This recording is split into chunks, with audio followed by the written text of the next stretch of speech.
निवडणूक आयोगाचेही कर्मचारी गोव्यातून सिंधुदुर्गमध्ये येणाऱ्या प्रत्येक गाडीची तपासणी करतायत।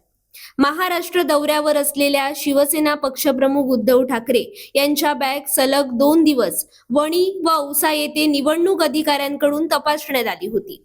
आज सिंधुदुर्ग जिल्ह्यातील तिन्ही मतदारसंघात उद्धव ठाकरे यांच्या प्रचार सभा असून ते वाया गोवा सिंधुदुर्ग दौऱ्यावर दुपारी 1च्या सुमारास बांदा पोलिसांच्या इन्सुली तपासणी नाका येथे आले।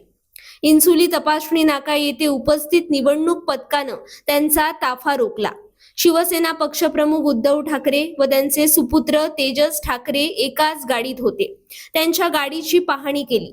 त्यानंतर त्यांच्या ताफ्यात असलेल्या अन्य गाड्यांची तपासणी पथकातील कर्मचाऱ्यांनी केली।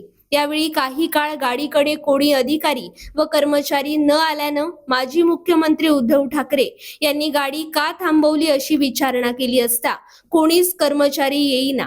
त्यावेळी ताफ्यात असलेले शिवसेनेचे पदाधिकारी शैलेश परब यांनी उपस्थितांना गाडी का थांबवली अशी विचारणा केली। मात्र यावेळी कोणीच काही न बोलल्यानं पुढील वाहनांना रवाना होण्याच्या सूचना देण्यात आल्या। काय करतो हो एसएसटी काय पाहिजे काय अरे एसएसटी चे कोण आहे ए दादा गाडी कसं थांबवली हो चल असेल काय थांबवलं तर गाडी थांबवली ए चला गाडी